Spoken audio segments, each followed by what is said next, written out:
যুগে যুগে দুটি দর্শনের সংঘাত চিরদিন। এক, মানুষ আল্লাহর বিধান অনুযায়ী নিজেকে পরিচালিত করবে। দুই, মানুষ মানুষের প্রবৃত্তির অনুসারী হবে।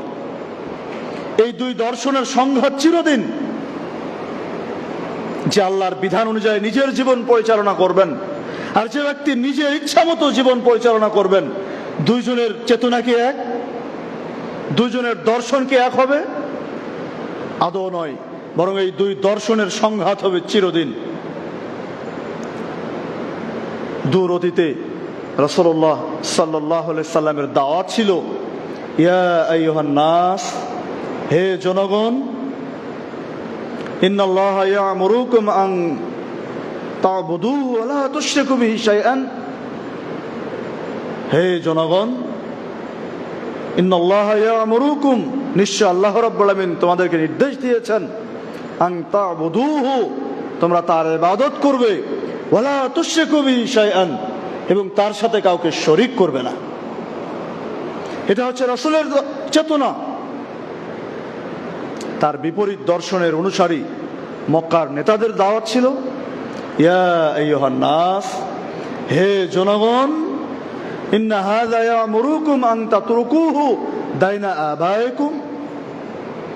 হে জনগণ, নিশ্চয় এই ব্যক্তি তোমাদেরকে তোমাদের বাপদাদার পিতৃধর্ম পরিত্যাগ করার জন্য নির্দেশ দিচ্ছেন।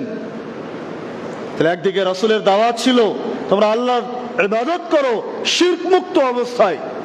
মক্কার নেতাদের দাওয়াত ছিল যে এই ব্যক্তি তোমাদের দাওয়াত দিচ্ছেন, আহ্বান করছেন তোমাদের বাপদাদার রীতিনীতি যেন তোমরা পরিত্যাগ করো।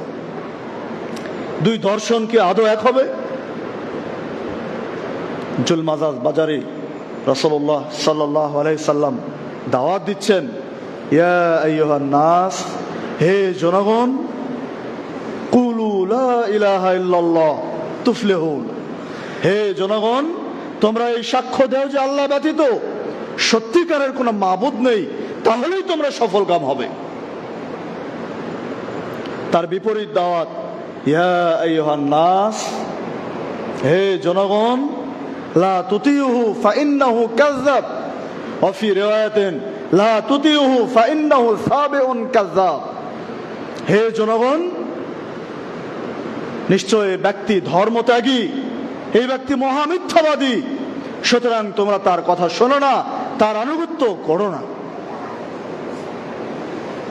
এই ব্যক্তি পেছন থেকে পাথর নিয়ে রাসূলুল্লাহ সাল্লাল্লাহু আলাইহি সাল্লামকে লক্ষ্য করে ছুঁড়ে মারছেন। পাথর গিয়ে রাসূলুল্লাহ সাল্লাল্লাহু আলাইহি সাল্লামের পায়ের গোড়ালিতে লেগে পায়ের গোড়ালি ফেটে ফিনকে দিয়ে রক্ত বেরিয়ে আসছে। তিনি কিছুই বলছেন না, ধৈর্য ধারণ করছেন, তিনি দাওয়াতি কাজ করছেন। বর্ণনাকারী তারিক আল মাহারিবি বলছেন, জিজ্ঞেস করা হলে এই ব্যক্তিকে যে পিছন থেকে পাথর ছুঁড়ে মেরে বিশ্বনবী মুহাম্মদ রাসূলুল্লাহ সাল্লাল্লাহু আলাইহি সাল্লামকে রক্তাক্ত করছেন, জানানো হলো এই ব্যক্তি তার আপন চাচা আবু লাহাব। ভাতিজার দাওয়াত একদিকে, চাচার দাওয়াত আরেকদিকে। চাচা ভাতিজার দুইজন দুই দর্শনের অনুসারী, এই সংঘাত। এ যুগেও যদি আপনি রাসূলের দর্শনকে পরিত্যাগ করে মানুষের তৈরি করা দর্শনের অনুসারী হন, তাহলে আদৌ কি আপনি সত্যানুসন্ধানী ব্যক্তিদের সাথে আপনার ঐক্য হবে? আদৌ হবে না। আপনি বিপরীত দর্শনের অনুসারী হওয়ার কারণে আপনার ইহকালেও ক্ষতিগ্রস্ত হবেন, পরকালেও আপনাকে হারাতে হবে।